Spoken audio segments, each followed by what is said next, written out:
शांति। ओम शांति। ओम शांति। ओम शांति का अर्थ तो पता है ना? क्या है ओम शांति का अर्थ? क्या है ओम शांति का अर्थ? मैं आत्मा शांत स्वरूप हूँ। मेरा पिता शांति का सागर है।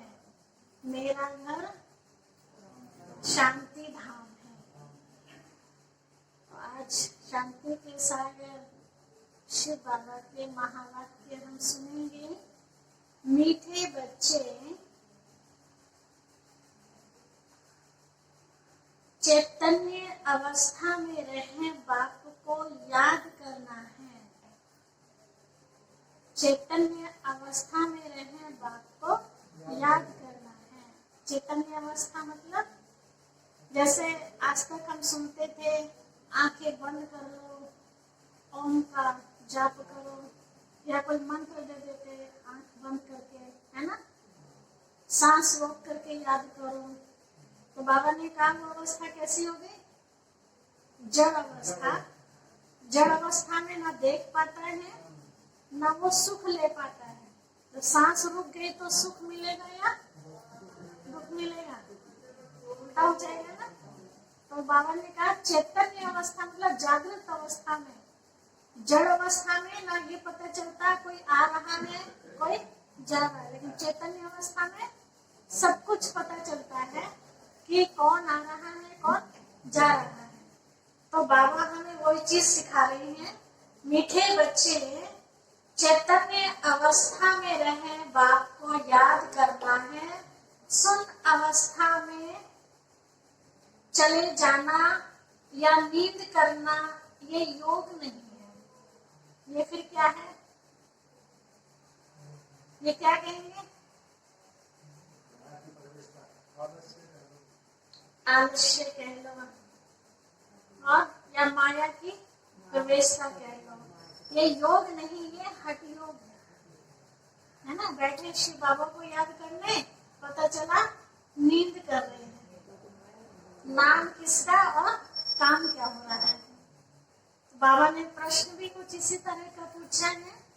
तुम्हें आंख बंद करके बैठने की मना क्यों की जाती है? नींद आ जाती है इसलिए।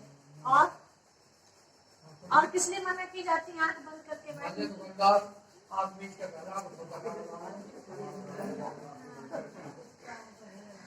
कुछ काम कर ले तो काम नहीं कर सकते। तो बाबा ने हमें क्या सिखाया है? कर्म योग सिखाया है ना। कर्म करते बाप की याद रहे। तो बाबा ने ऐसे कहा, अगर तुम आंख बंद करके बैठेंगे तो दुकान का सारा सामान ही चोर चोरी करके ले जाएंगे। क्योंकि उसे पता है तो आंख बंद करके बैठे, डिब्बा टॉफी का ले गए बच्चे उठा के, कुछ और उठा करके ले गए तो कितना नुकसान हो जाएगा। माया चोर बुद्धि में कुछ भी धारणा नहीं होने देगी। बाहर से भी नुकसान तो फिर अंदर से भी नुकसान। आंख बंद करके बैठेंगे तो नींद भी आ जाएगा, पता भी नहीं चलेगा। क्योंकि जब हम ध्यान अवस्था में बैठते हैं, शिव बाबा को याद करते हैं, तो आत्मा को बड़ी शांति मिलती है ना। मन और तन दोनों ही शांत हो जाता है। तो शांत अवस्था में क्या होता है? नींद आ जाती है। तो इसीलिए आंखें खोल करके बैठना है। काम काज करते बुद्धि में बाप को याद करना है। इसमें हठ योग की बात नहीं है। द्वापर युग से अब तक हम हठ योग ही करते आए हैं। अभी भी हठ योग करेंगे तो फिर काम चलेगा। हठ योग से हम गिरती कला में आए। अब हमें जाना कहाँ है? अब जाना कहाँ? चढ़ती कला में। तो जो अब तक करते आए हैं तो उससे हटके कुछ करना है। उससे हटके क्या करना है? जो हमें शिव बाबा सिखा रहे हैं वो हमें करना है। तो शिव बाबा क्या सिखा रहे हैं हमें? कर्म छोड़ के बैठो, कर्म करते ना, समय अनुसार बैठ के भी करो, लेकिन अगर नहीं है फुर्सत तो फिर कर्म करते करो। ओम शांति। रूहानी बाप कहते हैं बच्चों को, यह भी बच्चा है ना, कौन? ब्रह्मा बाबा भी बच्चा है ना। देहधारी सब बच्चे हैं, जिनके पास भी देह है, चाहे वो पशु है, चाहे वो पक्षी है, चाहे वो मनुष्य आत्मा है, सभी परमात्मा पिता की रचना कहेंगे ना, बच्चे हैं सब, सब देहधारी बच्चे हैं। तो रूहानी बाप आत्माओं को कहते हैं आत्मा ही मुख्य है। आत्मा निकल जाए तो शरीर का कोई रोल है? खेल सारा खत्म हो जाता है। तो इसलिए कहा कि आत्मा ही मुख्य है। यह तो अच्छी रीति समझो। डॉक्टर लोग भी इलाज करते हैं, कब तक इलाज करते हैं? जब तक आत्मा है, और आत्मा निकल गई तो डॉक्टर का काम भी पूरा हो गया। क्या कहते हैं? अब मैं किसकी सेवा करूं? कर दो इसको अजल मजल, है ना।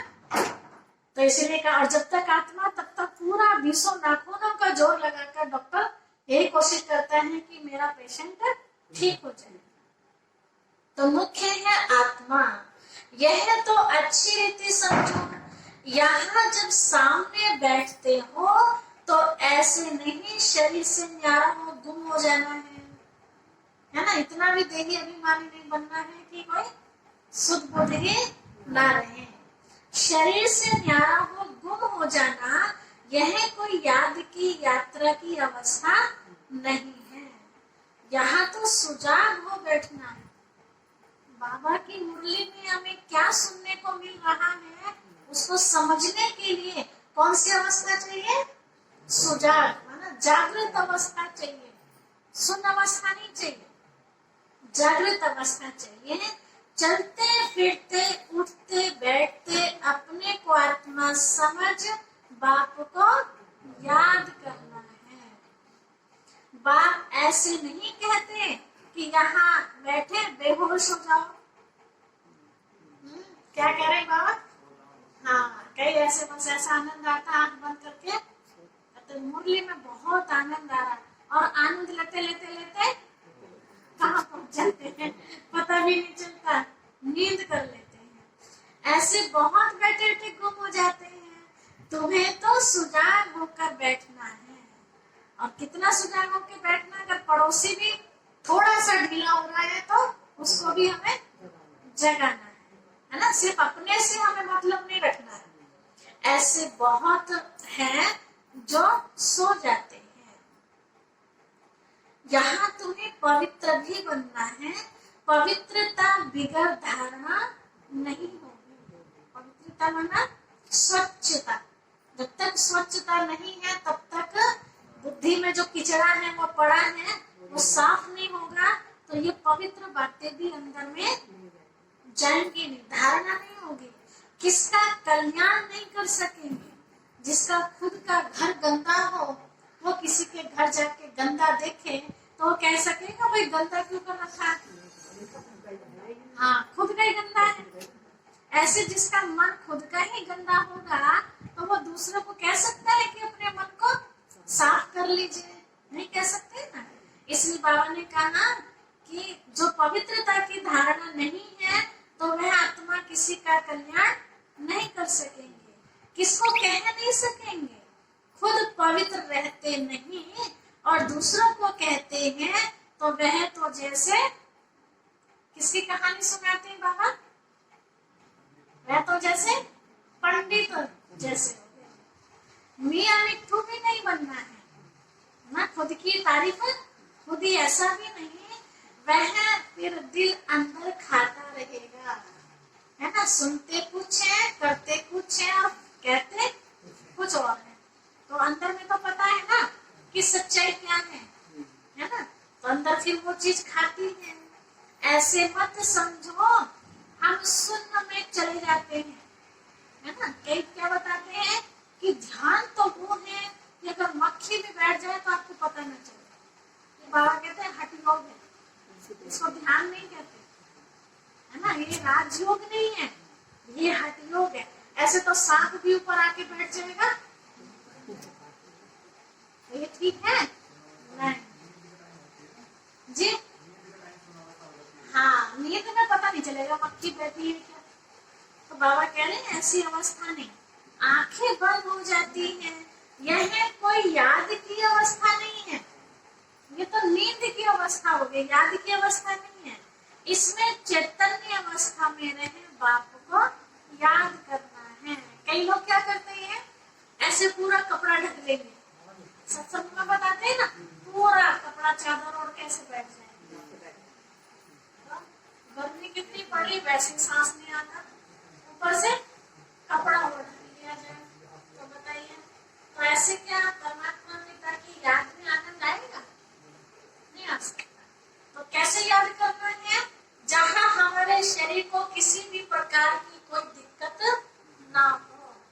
दिक्कत होगी तो बुद्धि वहां के बदले वहां जाएगी जहां शरीर में, समझो सांस लेने में प्रॉब्लम हो रही है तो बुद्धि कहाँ जाएगी, वहीं जाएगी, है ना। तो इसलिए बाबा ने कहा सहज राज्य, आंखें बंद करके नहीं बैठना है, यह कोई याद की अवस्था नहीं है, इसमें चैतन्य अवस्था में रहे बाप को याद करना है।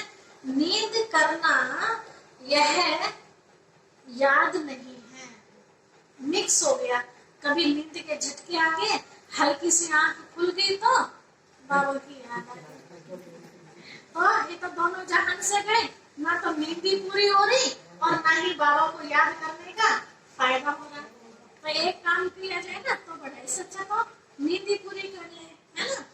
तो इसलिए कहा बाबा ने, बच्चे इसमें तो चैतन्य अवस्था में रह के याद करना है, नींद नहीं करना। नींद करना कोई याद करना थोड़ी है। बच्चों को कई पॉइंट्स समझाए जाते हैं, बाबा कितने अलग अलग तरीके से हम बच्चों को समझाते हैं। शास्त्रों में दिखाया गया है, क्या दिखाया शास्त्रों में, शास्त्रों में दिखाया गया है, सातवीं भूमिका में चले जाते हैं। अब बताइए, कोई कुंडली बोलते हैं, कोई भूमिका बोलते हैं, कोई तत्व बोलते हैं कि हम तो आकाश तत्व ब्रह्म तत्व में जाके लीन हो जाते हैं, है ना। कैसी कैसी भाषा में समझाते हैं, उनको दुनिया का पता ही नहीं पड़ता है। तुमको तो दुनिया का पता है ना, और कैसे पता है, अभी हम यहाँ बाबा की मुरली सुन रहे हैं, बाबा को याद कर रहे, बारिश आ गई तो पता चलेगा क्या, नहीं, या हमारे सिर पे पड़ेगी तभी पता चलेगा, ऐसा तो नहीं है ना। तो पढ़ रही वहां बैठे हम यहाँ, है ना। तो ये है चैतन्य अवस्था, बाबा की याद भी है। जैसे हम खाना खा रहे होते हैं तो खाने में भी बुद्धि है हमारी, और क्या हो रहा है वो भी हमें सब पता चलता है। ऐसे बाबा की याद भी रहे और कुछ ऊपर नीचे ना हो जाए उसका भी हमें पता रहे। तुमको तो दुनिया का पता है ना, ये अच्छी दुनिया है, बाप को कोई जानते नहीं है। अगर बाप को जानते तो सृष्टि चक्र को भी जान जाए। यहाँ बाबा कितने अच्छे शब्दों में बता रहे, बाप को कोई जानते नहीं है। कैसे, जैसे लौकिक बाप को याद करने के लिए कोई शून्य अवस्था में जाना पड़ता है क्या, नॉर्मली याद करते हैं ना। तो ऐसे फिर इस बाप को याद क्यों नहीं कर सकते, इसको भी कर सकते हैं।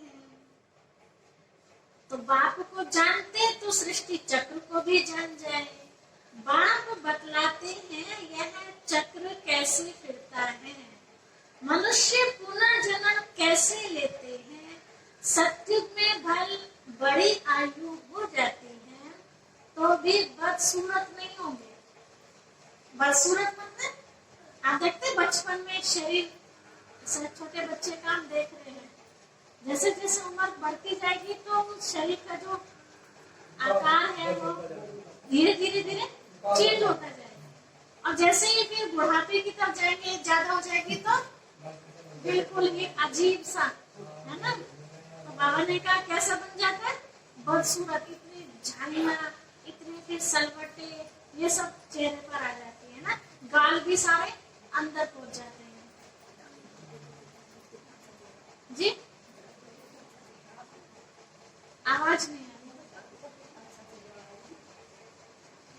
बाबा कह रहे सतयुग में ऐसा नहीं होगा, आयु बड़ी हो जाएगी, 150 वर्ष तक पहुंचेंगे तो भी सूरत कैसी रहेगी, खूबसूरत।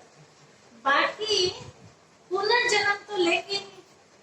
सन्यासियों का तो हठयोग कहेंगे, आंखें बंद करना, गुफाओं में बैठे बैठे बेसूरत बन जाना, ये आज के ऋषियों की आदत है। गुफाओं में बैठे रहेंगे, ना धूप लगेगी ना हवा लगेगी, तो कैसा हो जाता है शरीर, है ना, पीला हो जाता है। कई बार देखते हैं तो गड्ढे में बैठ के तपस्या करते हैं और उनको जब देखते हैं तो एकदम अलग मिलती है। आपने देखा होगा गाँवों में एक साइकिल वाला खेल आता है ना, उसको 24 घंटे के लिए या 48 घंटे के लिए भी दबा देते हैं, फिर जब वो निकलता है तो कैसी हालत उसकी दिखाई देती है। तो सतयुग में ऐसा होगा नहीं, जरूरत ही नहीं ऐसे हठयोग आदि की, ये सब यहाँ करते हैं। तो इसलिए कहा बाबा ने, बच्चे आंखें बंद करना, गुफाओं में बैठे बैठे बेसूरत बन जाना, बाप तुमको कहते हैं ग्रस्त व्यवहार में रहते सुजाग रहना है, शून्य में चले जाना ये कोई अवस्था नहीं है, ये तो मरे के समान है। तो भगवान मरो को बैठ के समझाएगा क्या? तो ये कोई अवस्था नहीं है। धंधा आदि भी करना है, ग्रस्त व्यवहार भी संभालना है ना। तो शून्य अवस्था में कैसे धंधा कर सकते हैं, कैसे परिवार को चला सकते हैं? शून्य में नहीं जाना है, काम काज करते बुद्धि से बाप को याद करना है। जरूर काम करेंगे, आंखें खोल कर ही करेंगे ना। धंधा आदि सब कुछ करते रहो। देखो वैसे भी हम कोई काम करते हैं और काम करते करते के बाद समझो खाने बना रहे हैं और हमारी उंगली जल जाती है और बड़े बुजुर्ग वहां बैठे हो तो क्या कहेंगे, आंख बंद करके बैठी थी क्या, आंख नहीं खुल रही थी क्या, या आप जा रही हैं पता चला अचानक से गड्ढे में पैर गिर गया है ना, तो क्या कहते हैं, चमक नहीं रहा। ऐसे 10 बात सुनने को मिलती है ना, तो अच्छा नहीं मानते ना। अब यहाँ कौन सी आंख की बात चल रही है, ज्ञान की जो तीसरी आंख है ना, तो ये आंखें तो खोलनी है लेकिन तीसरी आंख को भी खोल के बैठना है। उसी से तो परमात्मा दिखाई देगा, इन आंखों से नहीं देख सकेंगे। बुद्धि रूपी नेत्र से शिव बाबा को देखिए, उनसे हम अपने दिल की बातें करें। तो इसलिए कहा बाबा ने, बच्चे बुद्धि योग बाप के साथ हो, इसमें गफलत नहीं करनी है।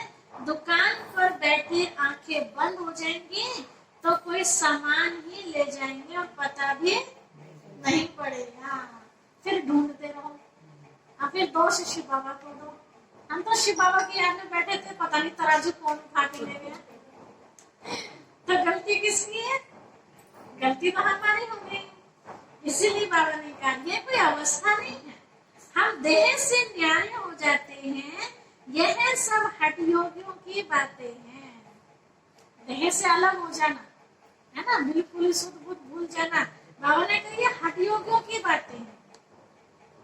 रिद्धि सिद्धि वाले करते हैं ये सब काम, आत्मा को निकाल देना है ना, फिर वापस आ जाना, तो ये रिद्धि सिद्धि वाले करते हैं। बाप तो अच्छी रीति बैठ समझाते हैं, इसमें आंखें बंद नहीं करना। आज पक्का करा रहे हैं बाबा, ठीक है।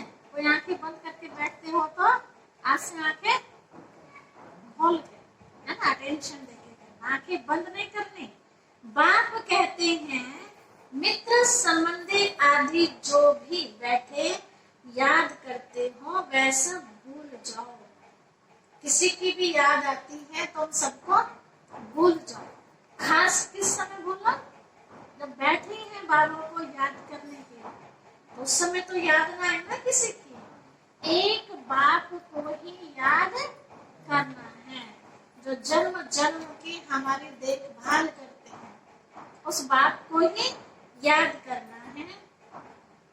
सिवाय याद के यात्रा के पाप नहीं कर सकते, कुछ भी कर ले, बाबा की याद के सिवाय पाप नहीं कर सकते, भोग ले जाते हैं, गुम हो जाते हैं सूक्ष्म वचन में। तो इसमें क्या होता है, कई ध्यान में जाते हैं ना भोग के टाइम, फिर ऊपर का संदेश आके सुनाते हैं। तो बाबा ने कहा इसमें क्या होता है, जितना समय वहां है विकर्म विनाश हो न सके, क्योंकि वो सीन के देखने में लगे हुए हैं, बाबा को नहीं देखते है ना, बाबा के साथ बातचीत नहीं देख रहे, बहुत सुंदर पहाड़ी है, बहुत सुंदर बगीचा है, इस तरह के सीन देखते हैं। तो बाबा कह रहे विकर्म विनाश नहीं होते उस याद में, शिव बाबा को याद कर न सके, ना बाबा की वाणी ही सुन सकेंगे। ऐसी अवस्था में जब आंखें बंद होंगी, ध्यान कहीं कहीं घूम रहे हैं, ना तो शिव बाबा और ना शिव बाबा की मुरली, तो कितना भारी नुकसान होगा, बहुत भारी नुकसान हो जाएगा। इसीलिए इस बात का ध्यान देना है, घाटा पड़ जाता है, परंतु ये ड्रामा में नूंद है। अगर भाग्य में नहीं है किसी के, तो यहाँ बैठे बैठे भी क्या करेगी आत्मा, सो जाएगी, है ना, बहाना चाहे कुछ भी कि हम तो 2 बजे से उठ गए थे, वैसे नींद नहीं आएगी। बाबा को याद करने लगे तो नींद आती, मुरली सुनने लगे तो नींद, और वैसे कोई कहानी लेके बैठ जाओ तो नींद भाग जाएगी। तो ये भी क्या है, ये भी माया है, इसको हमें परखना है। तो इसलिए कहा बाबा ने, बच्चे बहुत घाटा पड़ जाता है, परंतु ये ड्रामा में नूंद है, इसीलिए जाते हैं, फिर आकर मुरली सुनते हैं। इसीलिए बाबा कहते हैं जाओ, फौरन आओ, बैठो नहीं, ध्यान में जाओ, बैठो नहीं, वापस आ जाओ। खेल पाल करना बाबा ने बंद कर दिया है।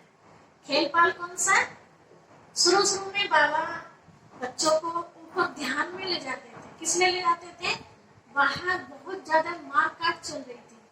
जब ये हिंदुस्तान पाकिस्तान अलग हुआ, बहुत हिंदू मुस्लिम का आपस में जबरदस्त महाविनाश था एक तरह का, है ना। तो बच्चों को बाहर की घटनाएं ना पता चले, अभी भी हम किसी का पता चले कि सामने किसी ने किसी का खून कर दिया, तो योग शिव बाबा से लगेगा, उनसे लगेगा, उनसे लगेगा ना। तो ऐसे शिव बाबा ने ध्यान किया कि बच्चों की बुद्धि ना भटक जाए, उनको ना कुछ पता चले, तो बाबा ध्यान में ऊपर रखता था सूक्ष्म लोक में। तो ये बाबा ध्यान रखते थे, बुद्धि को भटकाने से रोकते थे। तो अब बाबा ने वो चीज बंद कर दी, फिर ये चीज अंत में फिर चलेगी जब महाविनाश होगा। वो तो एक ट्रायल था जो बाबा ने देखा है, बच्चे इस तरह से दुनिया का परिवर्तन होगा, तो वो तो परिवर्तन था। अब आने वाले समय में महापरिवर्तन होगा, तो महापरिवर्तन कैसा दुनिया में आप देख रहे हैं, है ना, बेटा बाप को मार रहा है, बाप बेटे को मार रहा, भाई भाई को मार रहा, पति पत्नी को, ये सब क्या है ना, महाविनाशी दौर क्या हो रहा है ना, पल भर का भरोसा नहीं। ऐसे ऐसे क्रोध लोगों को आते हैं। एक बार दिखाया किसी ने कि दरवाजा खटखटाया, मकान मालिक ने अपना, दोपहर का टाइम था, 2-4 मिनट हो गए होंगे इंतजार करते, दरवाजा नहीं खुला। तो उसको इतना तेज गुस्सा आया, इतना तेज गुस्सा आया, वापस गाड़ी में बैठा अपनी कार में और सीधा दरवाजे में टक्कर मारी। अब उसको ये नहीं पता कि अंदर में कोई है भी। तो जैसे ही वो गाड़ी में बैठा, इतनी देर में छोटी बच्ची दरवाजा खोलने के लिए आ रही थी, वो दरवाजा खोलने लगी, एकदम से गाड़ी जो सामने से आई, बच्ची गाड़ी के नीचे, शुक्र समझो कि बच्ची बच गई। अब बताइए, इतनी छोटी सी बात भी बर्दाश्त नहीं होती कि चलो थोड़ा अभी अंदर है, पता नहीं आवाज पहुंची होगी नहीं पहुंची होगी, सो रही है, क्या कर रही है ना, टीवी चल रहा है, पता नहीं जो भी है, छोटी सी बात बर्दाश्त नहीं होता, कितना बड़ा केस कर बैठती है। तो और आने वाले समय में और क्या होगा, क्रोध बढ़ेगा या घटेगा, बढ़ेगा। आज किसी बच्चे को कुछ कह दो तो बच्चा ही सिर फोड़ देता है, बच्चा खुद अपने लिए फांसी खा लेता है, मुझे पापा ने ऐसा कहा ही क्यों, घर छोड़ के निकल जाते हैं। तो बताइए आत्मा कितनी एकदम खोखली हो गई है, आत्मा के अंदर शक्ति ही नहीं रही है कि थोड़ा सा उसको वो सहन कर ले, थोड़ा सा वो रुक जाए। तो शक्ति मिलेगी किससे, शक्ति मिलेगी किससे, शिव बाबा से, परमात्मा से, और परमात्मा के पास आने को तैयार नहीं। जैसे कल हम किसी से मिल रहे थे तो विनोद भाई की काफी महिमा कर रहे थे वो, कि मेरे पास विनोद भाई आते हैं और वो इस तरह की बहुत अच्छी अच्छी बातें सुनाते हैं। मेरी बुआ भी ज्ञान में चलती हैं, मेरी बुआ की बेटी भी, उन्होंने तो अपने घर को पूरा सेंटर बना रखा है। तो मुझसे पूछ बैठे, भैया आप क्यों नहीं आते फिर? बोला नहीं, अभी तो हमें थोड़ा सा छुट्टी दे रखी भगवान जी ने कि थोड़ा और खा कमा लो, बाद में आराम से आइए। बाबा ने मना किया आने के लिए। तो अभी थोड़ा सा और गोरख धंधे में फंस जाओ, जो तो उल्टे सीधे ऐसे बोलो साथ में जो थोड़े बहुत उल्टे सीधे काम करने हैं और कर लो भले। हमने कहा अच्छा, चैन है नहीं है तो चैन लेना है। हाँ, चैन किसे नहीं चाहिए? तो शिव बाबा के पास आओ, चैन मिलेगा कहाँ? चैन मिलेगा कहाँ? शिव बाबा के पास मिलेगा। और शिव बाबा के पास आने के लिए आत्मा में हिम्मत नहीं है, तो हिम्मत तो खुद धारण करनी पड़ेगी ना। पता है कि दुनिया की गोरख धंधे में हम लगे पड़े हैं, फिर भी उस धंधे से छूटना नहीं चाहती आत्मा। तो फिर इसमें शिव बाबा कुछ कर सकते हैं? नहीं कर सकते ना। तो इसमें तो हमें खुद ही करना पड़ेगा। तो उसके लिए बाबा बच्चों को बता रहे हैं, बच्चे अंत समय मदद किन बच्चों को मिलेगी, सहायता किन बच्चों को मिलेगी? जो इस समय शिव बाबा की श्रीमत का पालन कर रहे हैं, अपने अंदर भगवान की बातों को अपने दिल में बैठा रहे हैं। तो जरूर है कि भगवान उनके दिल की बात को सुनेगा, है ना। और जो दिल में शैतान को बैठा के रखेंगे तो फिर शैतान ही सुनेगा उनके दिल की बातें। और शैतान सुन के क्या करेगा? उसे तो आनंद आएगा, कहा मैंने नचाया, कितना बढ़िया नाच रहे हैं, नाचना चाहेगा ना वो। तो इसीलिए अपने आप को ऐसे दुख दर्द के समय से अगर बचाना है, तो इस समय जो दुख हरता सुख करता परमात्मा पिता शिव बाबा आए हैं, तो अपना कनेक्शन हम उनके साथ जोड़ लें। जब तक हम कनेक्शन नहीं जोड़ेंगे तो पावर कैसे आए? आ ही नहीं सकती ना, अंधेरा ही रहेगा। आपके घर में कनेक्शन नहीं है, कितना भी आप सोचो भगवान मेरे घर में उजाला आ जाए, उजाला आ जाए, तो कहने से आ जाएगा? ये कनेक्शन जोड़ने से आएगा? कनेक्शन जोड़ने से आएगा ना। तो इस समय शिव बाबा हम सबको कनेक्शन जोड़ना सिखा रहे हैं। आप कोई ना सीखे तो इसमें ना शिव बाबा कुछ कर सकते हैं और ना ही सिखाने वाले कुछ कर सकते हैं। तो बाबा ने कहा बच्चे अब वो खेल पाल बंद कर दिया है, यह भी घूमना फिरना रुलना हुआ ना, मतलब टाइम वेस्ट करना हुआ। भक्ति मार्ग में रुलना पीटना बहुत होता है। बस भगवान से या अपने इष्ट देवी देवताओं से यही कामना करते हैं कि भगवान एक बार अपनी झलक दिखा दे। चलो झलक दिखा भी दी तो उससे क्या होगा? कल्याण होगा उससे। थोड़े समय के लिए खुशी तो मिलेगी कि मुझे सरस्वती माँ ने दर्शन दे दिए, है ना, मुझे दुर्गा माँ ने दर्शन दे दिए, लेकिन दर्शन से ही सब कुछ हो जाएगा? तुम जो भगवान से कहे भगवान इस समय तो मुझे बारिश दिखा दे, बहुत गर्मी है ना, अंदर कमरे में बैठे और बारिश मांग रहे हैं, तो बारिश का आनंद कहाँ मिलेगा? जब बारिश में बाहर पहुंचोगे तभी तो वो घमौरियां जब निकली है वो खत्म होगी, सिर में जो गर्मी बैठी है वो खत्म होगी, है ना, और एक ठंडक का आनंद ले सकेंगे। ऐसे ही भगवान को पुकारते रहे और भगवान आ भी गया सामने, और फिर बीच में दीवार लगा। भगवान बस अब तो देखना था, बस देख लिया, अब इससे ज्यादा हमें कुछ जरूरत नहीं है। तो भगवान देखेगा ठीक है, दर्शन ही करना था ना, बस। तो मेरे पास भी देने के लिए कुछ नहीं है, तुम्हारे पास है ना, तो किसको देने के लिए है फिर? किसको देने के लिए? जो उनकी बात को अपने जीवन में धारण करते हैं। तो हम अपने आप को चेक करें कि हम सिर्फ दर्शन से संतुष्ट होने वाली आत्माएं हैं या कुछ लेने वाले हैं। तो देने वाला आया है, तो इसलिए कहा बाबा ने बच्चे भक्ति मार्ग में रुलना पीटना बहुत होता है। मंदिर में गए, माथा टेका, कूड़े चढ़ाए, वापस आ गए, प्रसाद चढ़ाए, वापस आ गए, तो सोचा बहुत बड़ा काम कर लिया। ये तो छोटा बच्चा भी कर देगा, है ना। तो बड़ा काम क्या है? हमने कहना कितना माना, जल चढ़ा के तो आगे, है ना, फूल पत्तियां तो जैसा हमने बनाया। शिव जी को तो धो के आगे अपने आप को भी धोया कि नहीं धोया? जरूरत है किसको धोने की? अपने आप को। और धोने चल दिए किसको? उसे धोने की जरूरत है? वो अपवित्र है या हम अपवित्र है? अपवित्र तो हम है, तो धुलाई तो अपनी करनी चाहिए, और धुलाई करने चल दिए भगवान जी। तो सारे उल्टा हो गया ना। तो इसीलिए बाबा ने कहा बच्चे कि भक्ति मार्ग अंधियारा मार्ग है। बस एक बार जिसने जो कहा, जो करने लगे, इसे कहते हैं भेड़ाचार, है ना। एक जिधर को चल दिया सब उसके पीछे पीछे। अब ये पता नहीं है राइट जा रही है रॉन्ग जा रही है। तो वह योग व पढ़ाई थोड़ी है जो भक्ति मार्ग में सिखाया, वो ना तो योग है और ना ही पढ़ाई है। क्या उनसे सदगति हो सकती है? अगर हो सकती थी तब तक हो जाती। द्वापर युग से करते आ रहे, इतने जन्मों से करते आ रहे हैं। तो इसलिए कहा बाबा ने बच्चे जन्म जन्मांतर के पाप कटेंगे बाप की याद से।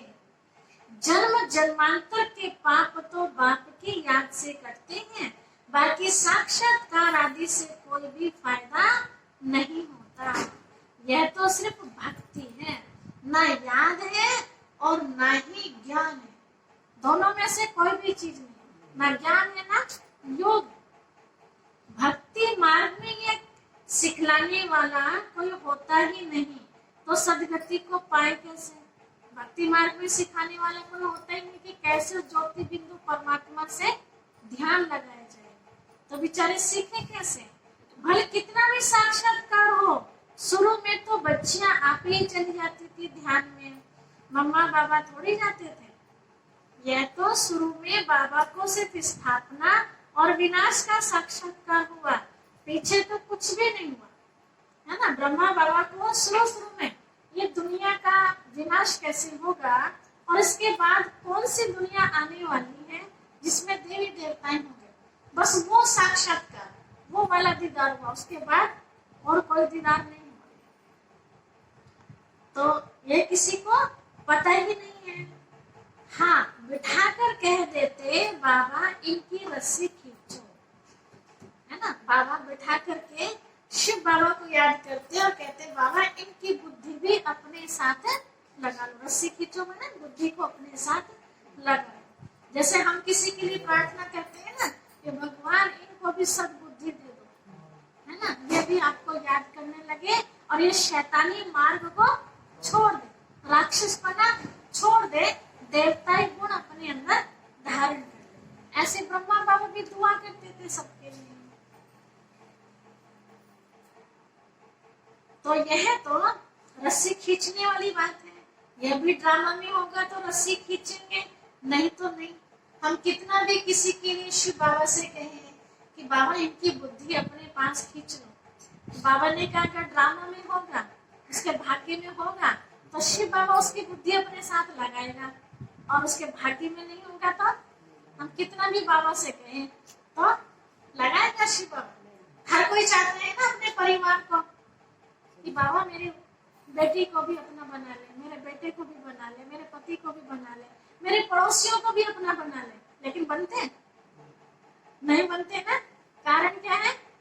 उनका इस बेहद के नाटक में वो वाला पार्ट नहीं है जो सत्युग में आके वे आत्माएं सुख पा सके। जैसे शिव बाबा भी कुछ नहीं कर सकते।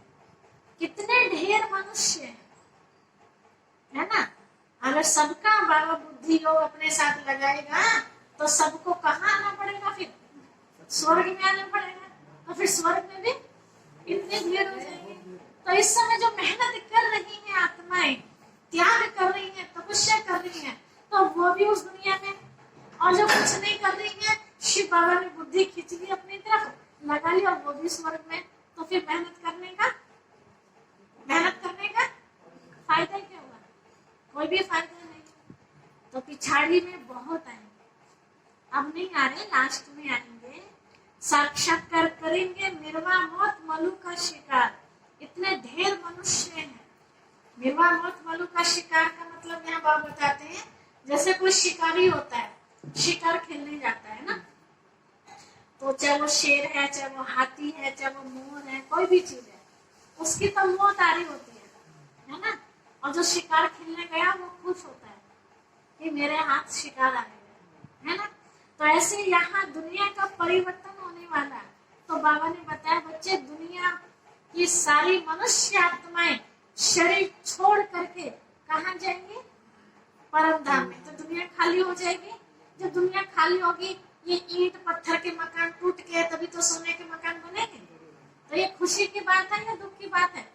अगर गहराई में जाया जाए तो ये खुशी की बात है, क्योंकि हर एक आत्मा दुखी हो चुकी है। हर एक आत्मा, कोई पिता से दुखी है, कोई पिता अपने बच्चों से दुखी है ना, कोई पड़ोसी से दुखी है, कोई घर में सब बहुत अच्छे हैं लेकिन उसको बीमारी ऐसी लगी हुई है वो अपने शरीर से दुखी है। वो कहते हैं भगवान बस कैसे भी करके तुम मुझे उठा। समझो किसी का एक्सीडेंट हो गया, ना वो मरो में रहा ना वो जिंदगी में रहा, परिवार वाले बेचारे ले लेके है ना जमीन पे गिरवी रख के उसमें पैसा लगा रहे, परिवार वाले भी चाह रहे हैं भगवान या तो इधर कर दे या उधर कर दे, वे भी बेचारे परेशान और वो आत्मा खुद भी परेशान। तो ऐसे का शरीर छोड़ना अच्छा, खुशी वाली बात कहेंगे या गम वाली बात कहेंगे? तो खुशी वाली बात है ना कि उसका पुराना शरीर छोड़ के बेचारा नया शरीर तो ले लेगा जाके, है ना। तो अब सारी दुनिया की हालत कैसी हो गई है कोई दुनिया में ऐसा जो सुखी है? कोई तन से दुखी, कोई मन से दुखी, कोई धन से दुखी, कोई जन से दुखी, है ना। कोई कैसे नाम ही दुख धाम है। कोई मौसम से दुखी, है ना, चारों तरफ के सुखी सुख है। पता चला जितनी गर्मी है कि बीपी लो हो रहा है। अब कर लो क्या करो, बिना बात की बीपी लो हो रहा है ना। तो ठंड पड़े तो मुसीबत है, गर्मी पड़े तो मुसीबत, कहीं भी चैन है, ज्यादा बारिश पड़ जाए तो मुसीबत, ना पड़े तो मुसीबत है। तो ऐसी दुख भरी दुनिया परिवर्तन हो जाए तो ये तो खुशी की बात है ना। तो वो खुशी की बात ही तो शिव बाबा हमें सुनाने के लिए आए हैं। बच्चे चिंता नहीं करो, अब वो सुख भरी दुनिया आने वाली है जहाँ सदाबहार होगी। सदाबहार मतलब हाँ, एक समान मौसम होगा। जैसे सदाबहार के पेड़ आपने देखा होगा ना, 12 महीने इसको फूल खिलते हैं, कोई भी मौसम हो, उसका नाम है सदाबहार। तो हमारे जीवन भी कैसी बनने वाली है? सदाबहार। ना कभी छींक आएगी, ना कभी खांसी होगी, ना कभी बीपी लो होगा, और ना ही किसी और तरह की कोई पता चला कि शरीर में एलर्जी हो गई है ना, कहीं खुजली हो गई है, कोई दिक्कत नहीं। हस्त पुष्ट शरीर रहेगा। इसीलिए आपने देवताओं को देखा होगा कि देवताओं को कभी कोई किसी प्रकार का डॉक्टर या वैद्य देखने के लिए नहीं आता। क्यों नहीं आता? उनको जरूरत ही नहीं है, इसलिए नहीं आता। तो हम ऐसी सुखी दुनिया में जाने की तैयारी कर रहे हैं, उसी की हम बच्चे पढ़ाई कर रहे हैं, है ना। अब पढ़ाई में कितने नंबर लेते हैं, ये टीचर का काम है या स्टूडेंट का काम है? ये तो स्टूडेंट का काम है। तो अपने आप को चेक करना हमें कि हम जो ये पढ़ाई पढ़ रहे हैं तो यहाँ केवल सुनने की बात नहीं है, यहाँ तो प्रैक्टिकल जीवन में नंबर जो मिलेंगे वो उतारने के बाद मिलेंगे। जीवन में उतर जाए तो हमें नंबर मिलेंगे, है ना। अगर जीवन में नहीं उतरा तो नंबर नहीं मिलेंगे, इसलिए ध्यान रखना। अच्छा, मीठे मीठे सीखे लगे बच्चों प्रति माता पिता बाप दादा का याद प्यार और गुड मॉर्निंग। रूहानी बाप की रूहानी बच्चों को नमस्ते। हम रूहानी बच्चों की भी रूहानी माता पिता बाप दादा को याद प्यार गुड मॉर्निंग और नमस्ते नमस्ते नमस्ते। धारणा के लिए मुख्य सब, पहली बात क्या हमें करना है ना। इतनी लंबी मुरली याद रखने की जरूरत नहीं है, हमें क्या करना है सिर्फ उस पर अटेंशन दे तो हमारा बेड़ा पार हो जाए। पहली पॉइंट कौन सी है? ग्रस्त व्यवहार संभालते हुए बुद्धि को बाप के साथ रखना है ना। परिवार को छोड़ के नहीं भागना। बाबा ने कोई ऐसा संन्यास नहीं कराया कि पता चला खाने बनाने का टाइम हो गया है और कोई चिंता नहीं। जो हमारी जिम्मेवारियां हैं उन जिम्मेवारियों को भी निभाना है ना। तो वो शिव बाबा को याद करना, तो हम खाना बनाते भी कर सकते हैं ना, तो दोनों काम हो गए। उधर की जो जिम्मेवारी वो भी पूरी, और ये जो जिम्मेवारी मुझे परमात्मा पिता से मिली है याद करने की, वो भी पूरी। गफलत नहीं करनी है, गफलत करेंगे तो नाम खराब होगा, है ना। और नाम खराब होगा तो इनाम मिलेगा या सजा मिलेगी? ये तो उल्टा हो जाएगा। इसलिए ऐसा कोई काम हमें नहीं करना है। पवित्रता की धारणा से अपना और सर्व का कल्याण करना है ना। स्वच्छता से क्या होगा? बीमारियों का नाश होगा, तो अपना भी फायदा, और बाहरी की गंदगी से बाहरी कीटाणु आते हैं, उन कीटाणुओं से बीमार होते हैं, और आंतरिक गंदगी से अंदर के कीटाणु आते हैं। अंदर के कीटाणु क्या है? काम, क्रोध, लोभ, मोह, अहंकार, ईर्ष्या, द्वेष, नफरत, घृणा, आलस्य। तो जो अंदर के कीटाणु वो फिर अंदर की बीमारी बनाते हैं। अंदर की बीमारी क्या है? चिड़चिड़ापन आना, है ना, गुस्सा आना, ईर्ष्या आना, है ना, आलस्य आना, ये फिर अंदर की बीमारी। सुस्तपन आ जाना। तो दोनों बीमारी से बचना है ना। तन की बीमारी से बचाने के लिए तन की स्वच्छता का ध्यान रखिए, और मन की बीमारी से अपने आप को बचाना है तो मन की स्वच्छता पर बच्चे ध्यान दें। तो इसलिए कहा कि पवित्रता की धारणा से अपना सर्व का कल्याण करना है। दूसरी पॉइंट है, याद की यात्रा और पढ़ाई में ही कमाई है, ध्यान दीदार में घूमना है, इसीलिए उससे कोई फायदा नहीं। याद की यात्रा में ध्यान देना है, शिव बाबा जो पढ़ा रहे हैं उस पर ध्यान देना है। बाकी ध्यान में जो घूमते हैं बाबा कह रहे उसमें कोई फायदा नहीं, इसलिए उनसे किनारा करना है। जितना हो सके सुजाग हो, बाप को याद कर अपने विकर्म विनाश करने हैं।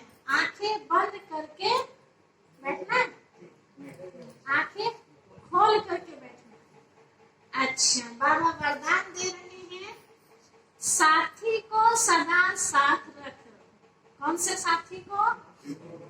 आत्मा का जो साथी परमात्मा पिता है, तो साथी को साथ रख। सहयोग का अनुभव करने वाले कंबाइंड रूपधारी भव। साथी को सदा साथ रख, सहयोग का अनुभव करने वाले कंबाइंड रूपधारी भव। सदा आप और बाप ऐसे कंबाइंड रहो जो कोई भी अलग ना कर सके। शिव बाबा के साथ कैसे कंबाइंड रहे? जो कोई भी हमें शिव बाबा से अलग कर ना सके। कभी अपने को अकेला नहीं समझो, है ना। कहीं खेत में भी काम करने जा रहे तो मैं अकेला नहीं, परमात्मा पिता मेरे साथ, अकेला नहीं समझो। बाप दादा अविनाशी साथ निभाने वाले आप सबके साथी हैं। बाबा कहा और बाबा हाजिर। नहीं तो अनुभव करके देखो, ना हाजिर हो जाए तब क्या ना। हम बाबा के और बाबा हमारा। हाजिर कब होगा? देखो लौकिक में भी जो बच्चा माता पिता की हमें हाँ रखेगा तो माता पिता भी बच्चे की एक आवाज में हाँ बेटा क्या बात है, और जो बच्चा सुनी अनसुनी करेगा, कह दो, चिल्ला दो, रो रहा है तो रो दो, है ना, हम भी कानों पे डाल देंगे। होता है ना ऐसा। ऐसा शिव बाबा को भी, अगर शिव बाबा की बात भी हम कानों पे डालेंगे तो हम कितना भी कहेंगे बाबा आ जाओ, उधर से शेर आ रहा है, मैं जंगल में अकेली हूँ, आएगा शिव बाबा। शिव बाबा भी कानों पे डाल खा जाए तो अच्छा है, ऐसे भी ना मुझे याद करता। तो इसी के बाबा ने कहा कि दिल से कहो हम बाबा के और बाबा हमारा। बाबा आपकी हर सेवा में सहयोग देने वाले हैं। हमारी हर सेवा में बाबा सहयोग देने वाले। सिर्फ अपने कमंड स्वरूप के रूहानी नशे में रहो। मैं आत्मा अकेली नहीं हूँ। स्लोगन है, सेवा और स्वयं उन्नति दोनों का बैलेंस हो तो सदा सफलता मिलती रहेगी। सेवा और स्व उन्नति। सेवा मतलब जो हम दूसरों के लिए टाइम निकालते हैं, चाहे वो ज्ञान सुनाने का टाइम निकालें, चाहे कोई स्कूल काम के लिए हम मदद कर देते हैं, है ना। गाँवों में होता है ना, जैसे किसी का बिटोड़ा बनने वाला होता है तो पड़ोसी बहन को ले जाते हैं, बहन चल मेरा बिटोड़ा बनवा दे। ऐसे कई काम होते हैं, है ना। तो ये होगी सेवा, जो दूसरों के लिए टाइम निकालते हैं। तो सेवा और स्व उन्नति दोनों का बैलेंस हो। स्व उन्नति मतलब मेरे जो पर्सनल काम है, जो जरूरी काम है, अगर वे छूट गए तो सेवा कब तक करेंगे। उधर सेवा तो करी, लेकिन मन में ख्याल चल रहा मेरी तो अभी भैंस का दूध निकलना, अगर आधा घंटा लेट हो गया तो वो तो लात जाएगी। अब वो सेवा होगी, और फायदा नहीं सेवा का, है ना। तन वहां है और मन वहां। ऐसे आप ज्ञान सुनाने लगे, किसी को पता चला गैस पे दूध रखा हुआ भूल गए, सारा जल के खत्म। जब आए ज्ञान सुना के इतना अच्छा महसूस कर रहे थे ज्ञान सुनाने में, वो बहन चली गई, पता चला वो तो राख हो गया, तो सारे खुश है। ऐसी सेवा किसी काम की नहीं है ना। तो इसलिए बाबा ने कहा बैलेंस रखो, सेवा और स्वोन्नति दोनों का बैलेंस हो तो सदा सफलता मिलती रहेगी, है ना। खेत में गेहूं काटने का टाइम है और उस समय कहे कि भाई सेवा पे जाना है, तो कौन सा काम जरूरी है उस समय, सेवा या गेहूं काटना। गेहूं काटना, ठीक है। घर में कोई पेशेंट है, उसकी सेवा करना जरूरी है, या बाहर जाके किसी की सेवा करना जरूरी है। किसकी सेवा जरूरी है, जो घर में पेशेंट है, चाहे वो बुजुर्ग मम्मी पापा है, दादा दादी है, बहन, कोई भी हो, है ना। उसकी जो हमारे ज्यादा नजदीक है, उनकी जिम्मेवारी हमारे ऊपर पहले बनती है। हिसाब किताब हमारा उनके साथ है, ना कि जो दूर है उनके साथ। उनके साथ तो हम बना रहे हैं जबरदस्ती, और उनके साथ तो पहले से बना हुआ है ना। तो पहली जिम्मेवारी हमारे घर में जो पशु है उनकी सेवाएं, हमारे घर के जो मेंबर है उनकी, बाकी की सेकंड नंबर में सेवा। और लेकिन होता क्या है, घर वालों को तो हम नाराज रखते, घर वालों के लिए पानी देने की भी हमारे पास फुर्सत नहीं, और दूसरे के लिए पकौड़ी बनाने को भी तैयार है। तो इसे क्या कहेंगे, सही है, सही है ना। इसलिए बाबा ने कहा अगर सफलता, सफलता मतलब अगर सुखी जीवन बिताना है तो क्या करना है, बैलेंस बना के, है ना। इतना भी अपने में नहीं व्यस्त रखना लौकिक में ही कि दूसरों के लिए हम टाइम ही ना दे सके। हमें दूसरों की भी जरूरत है, इसलिए उनको भी हमें टाइम देना है, लेकिन देख के कहाँ कौन सा जरूरी है। तो इसके लिए बाबा हमें रोज अलग अलग तरीके से शिक्षाएं देते हैं। प्रैक्टिकल करना हम बच्चों का काम है ना। अच्छा, तो बाबा ने क्या कहा, सुजाग अवस्था में बैठना है या नींद में बैठना, आंखें बंद करके, सुजाग अवस्था में बैठना है, ठीक है। चलिए अभी हम शिव बाबा को याद करते हैं, सब आंखें खोल के बैठेंगे, ठीक है। गीत नहीं बजाएंगे, कमेंट्री करेंगे, है ना। हाँ, दोबारा करिए योगेंद्र भाई।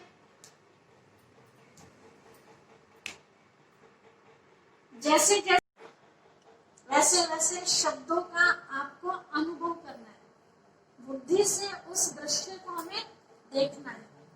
बुद्धि कहीं इधर उधर जाए, मालूम है आपको लेट हो रहा है, किसी को खाना बनाना, किसी को, सिर्फ 5 मिनट के लिए अपने आप को बांध लीजिए, ठीक है। ये 5 मिनट का टाइम आपके लिए इतना शक्तिशाली टाइम हो जाएगा कि आप जो अब जाके काम करने वाले हैं ना, वो घंटे भर का जो टाइम है आपका काम करने का, उसमें आप अपने आप को बहुत हल्का महसूस करेंगे। क्योंकि जब आत्मा के अंदर शक्ति होती है तो कोई भी काम करना मुश्किल नहीं होता, और जब शक्ति नहीं होती तो छोटा सा काम भी बहुत बड़ा दिखाई देता है ना। तो अभी हम सब शक्ति लेंगे शिव बाबा से, बिल्कुल आराम से बैठ जाएंगे, सब खुले खुले। जैसे जैसे आपके कानों में शब्दों की आवाज आती जाए, वैसा वैसा आपको महसूस करना है, ठीक है। चलिए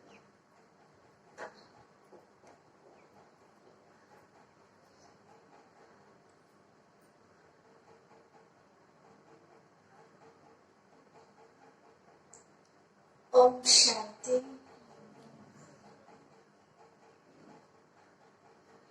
सभी आंखें खोल करके बैठेंगे।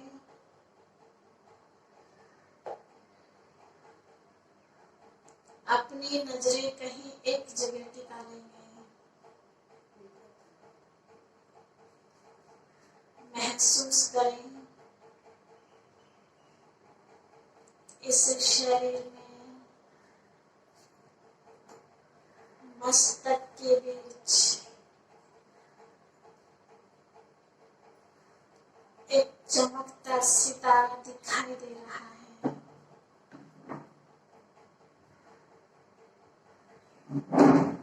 वो चमकता सितारा मैं एक आत्मा हूँ।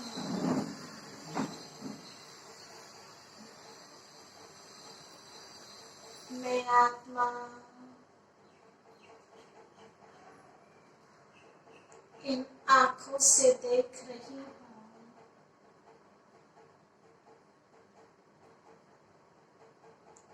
इन कानों द्वारा सुन रही हूँ।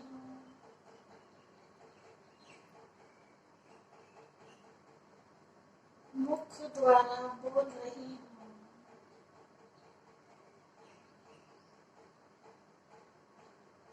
मैं आत्मा मस्तक के बीच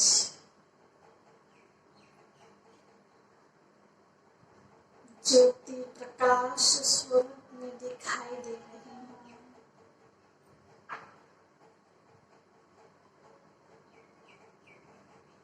मैं आत्मा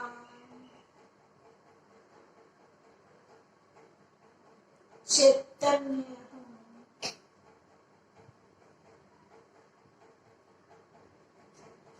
इस शरीर के द्वारा कर्म करने वाली शक्तिशाली आत्मा हूँ।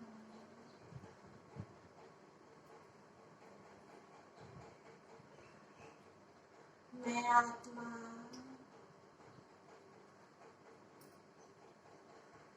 परमात्मा पिता की संतान हूँ।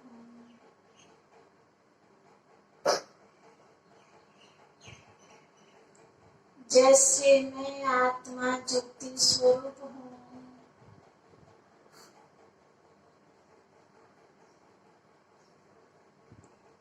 ऐसे मेरे पिता परमात्मा भी ज्योति स्वरूप हैं।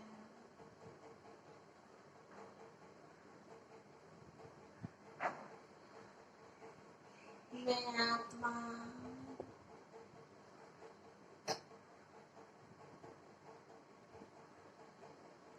अपने सिर के लगभग 1 मीटर ऊपर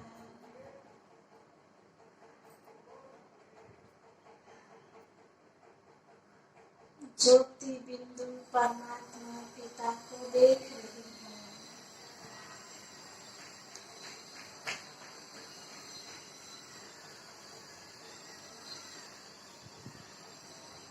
जिन्हें प्यार से मैं शिव बाबा कहती हूँ।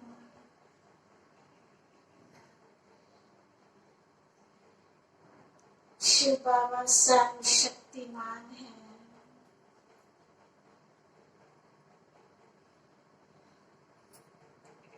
उस ज्योति बिंदु शिव बाबा से शक्तियों की किरणें निकलकर मुझ आत्मा के ऊपर फव्वारे की तरह पड़ रही है।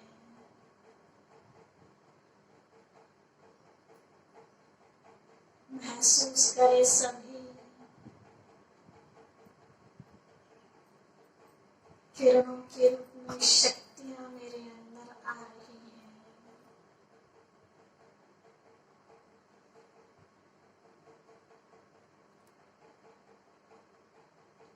मेरी एक नस नस में शक्ति समाती जा रही है।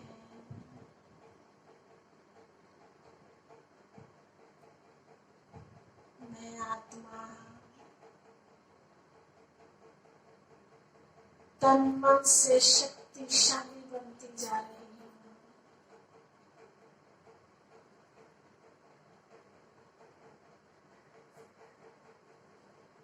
प्यारे शिव बाबा से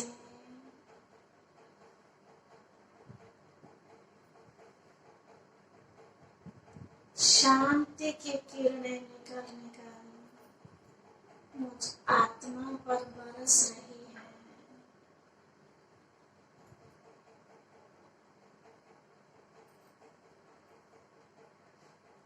मैं आत्मा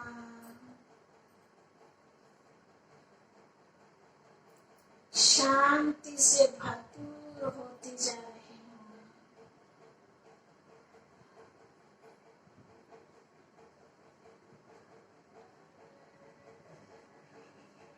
मुझ आत्मा का तन और मन दोनों शांत होता जा रहा है।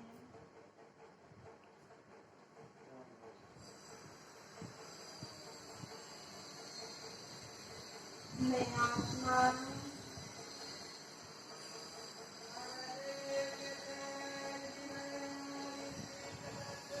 बहुत आनंद में अनुभव कर रही हूँ।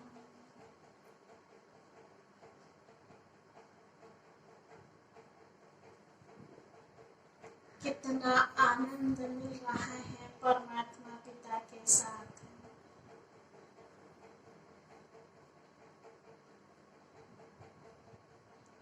आत्मा का परमात्मा के साथ मिलन हो रहा है।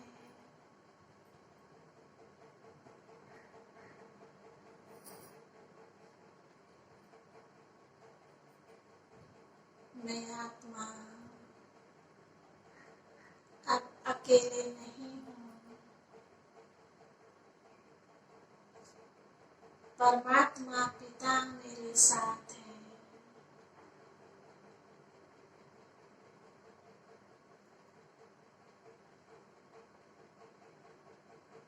मैं आत्मा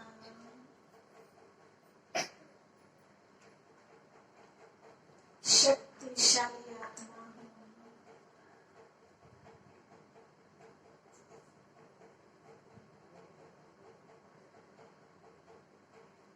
अब जो भी कर्म करूंगी मैं आत्मा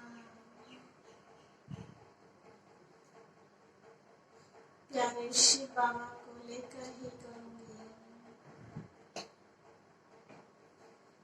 अकेले नहीं करूंगी।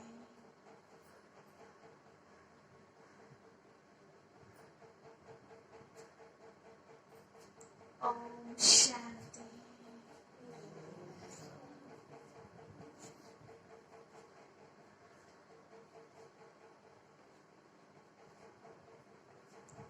ओम शांति।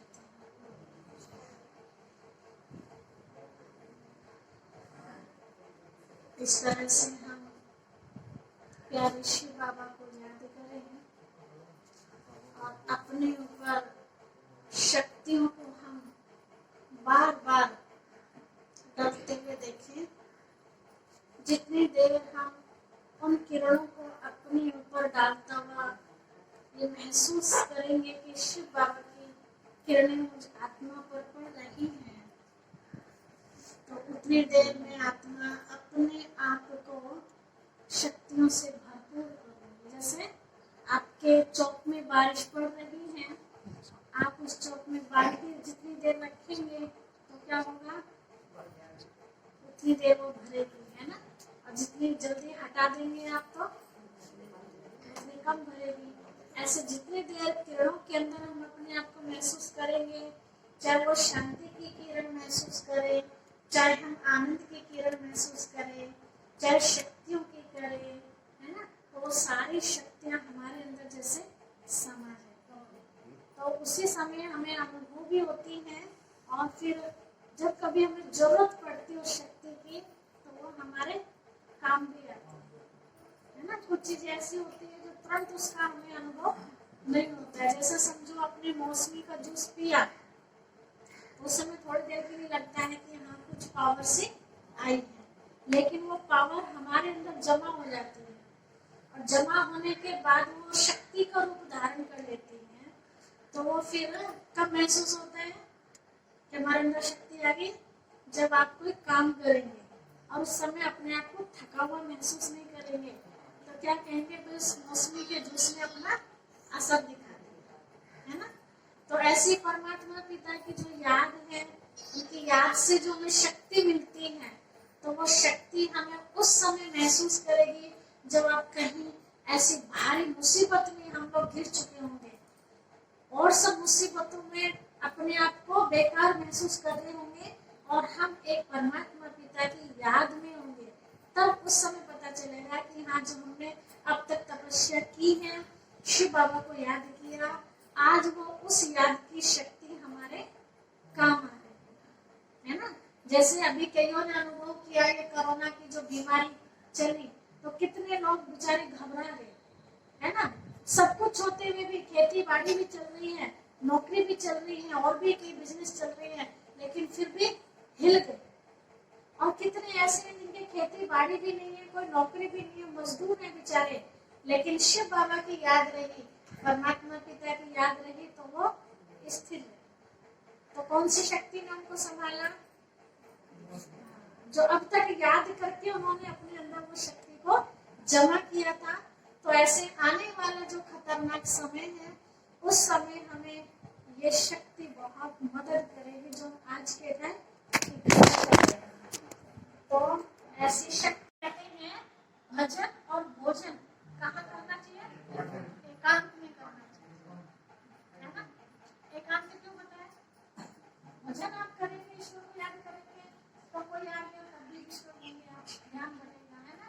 और भोजन करते समय कोई आ गया तो अब पता चला कि उतना ही भोजन था, अब उसको खिला या खुद खाए, तो भी डिस्टर्ब हो जाएंगे आप, है ना तो उसी को संतुष्ट कर पाएंगे, और ना बहुत सारी चीजें हो जाती हैं इसलिए ना। एक चीज तो ऐसे जब भी हम परमात्मा पिता को भोग लगाएं, तो ऐसी शक्ति उसके अंदर परमात्मा पिता से लेके डालें, ताकि जो भी खाए वो आत्मा शक्तिशाली हो। तो अभी हम विशेष भोग लगा रहे हैं परमात्मा पिता शिव बाबा को केले का, ठीक है।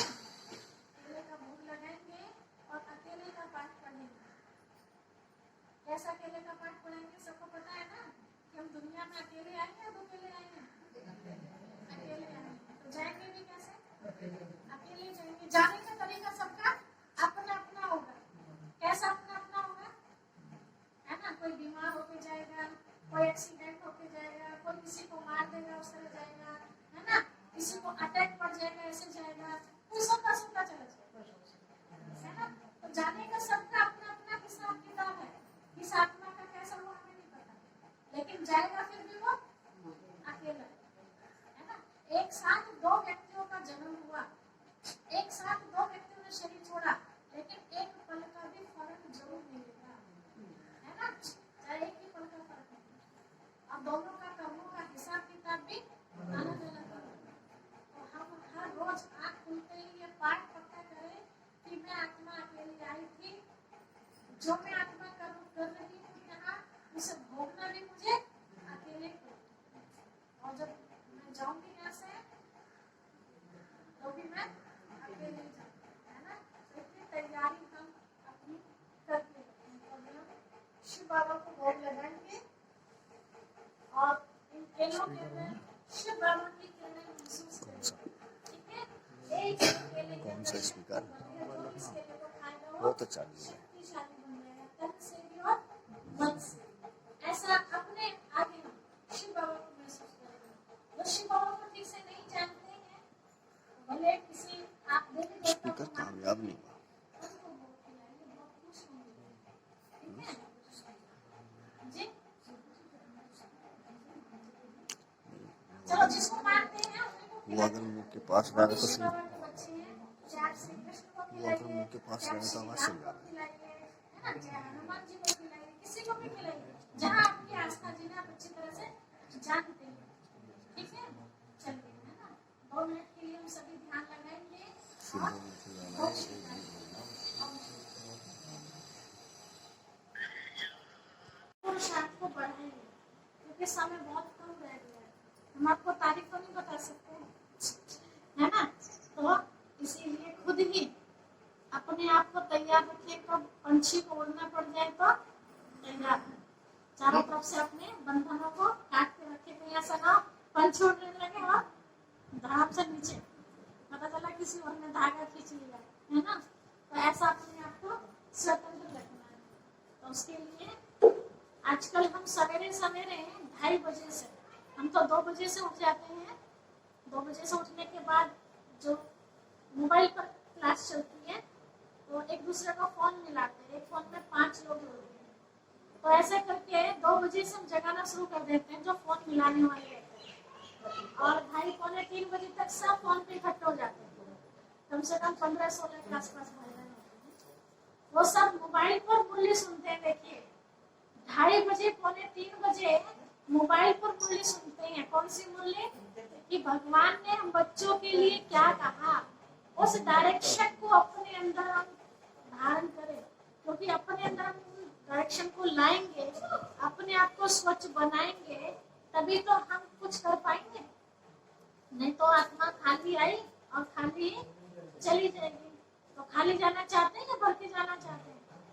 भर के जाना चाहते हैं ना, तो आराम से उस समय क्लास करते हैं। उस समय किसी का कोई ना तो गोबर का झंझट, ना दूध का झंझट, ना कोई छोल करने का झंझट, सारा दिन फ्री।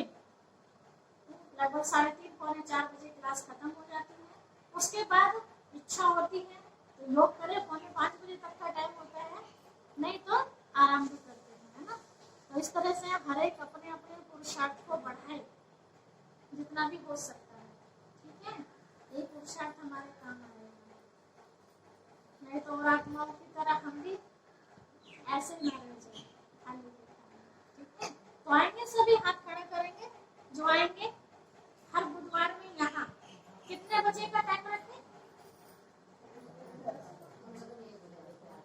कितने बजे का रखें? 11:30।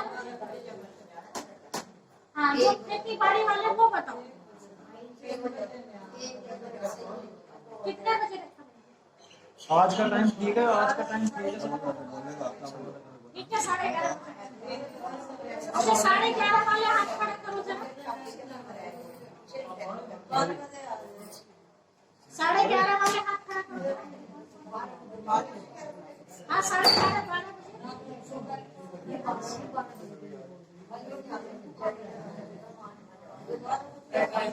बस सावित्री बहन के आने के 11:30 बजे। हाँ, उनको जाते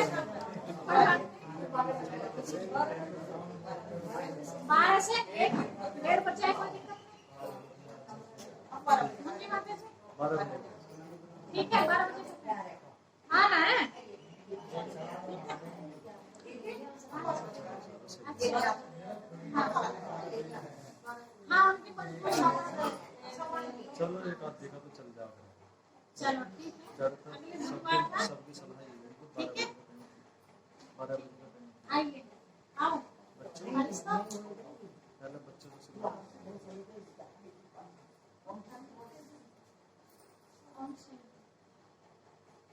ओम शांति बोला।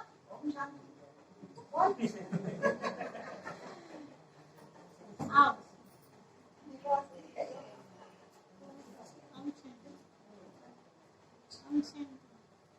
आते रहो, आते रहो। माता जी खड़े हो जाओ।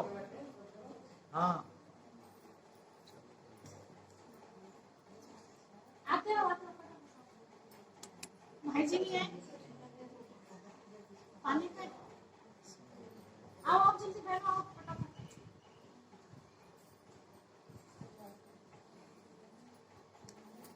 आएंगे ना आप लोग बुधवार में? आप सबके नाम लिखे जाएंगे, ठीक है। रोहतक में नाम लिखो, अटेंडेंस लगवाएंगे, पता तो चलेगा कि कौन कौन आएंगे। नहीं, जब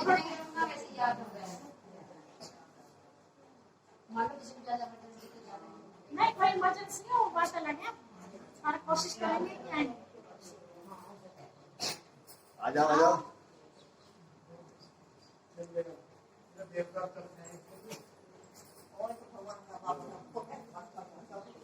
आए तो माता जी, है ना। दूर पड़ता है। एक हफ्ते में तो एक बार आ सको।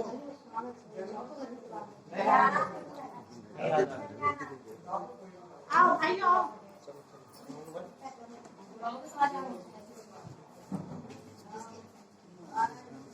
इसकी इच्छा ही है ना सबके घर का राम चर्चा थोड़ी हो रही है। यहाँ गिर गया जो इधर ही गिर गया। इधर हाँ हाँ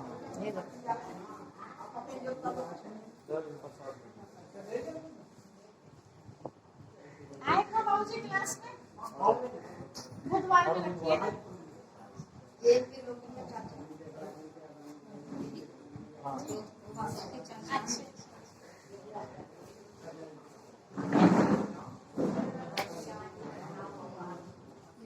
आओ भाई जी भेजो सबको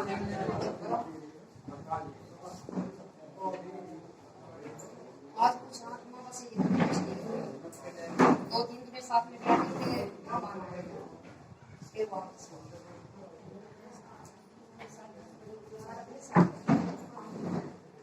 अच्छे को जाओ अच्छे हो जाओ ठीक फिर ये सारे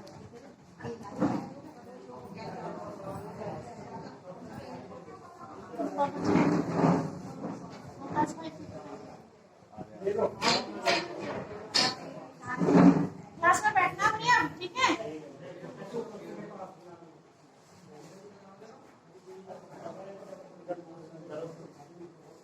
ये नहीं है ये कुछ लेने आ गए हाँ बच्चे भी है ना। बुलाओ मुझे ठीक हो बाबूजी। बच्चों को भेजो मेरे को बच्चों को हाँ प्रसाद के लिए बुलाओ। आप जाओ मेरे साथ आदि के साथ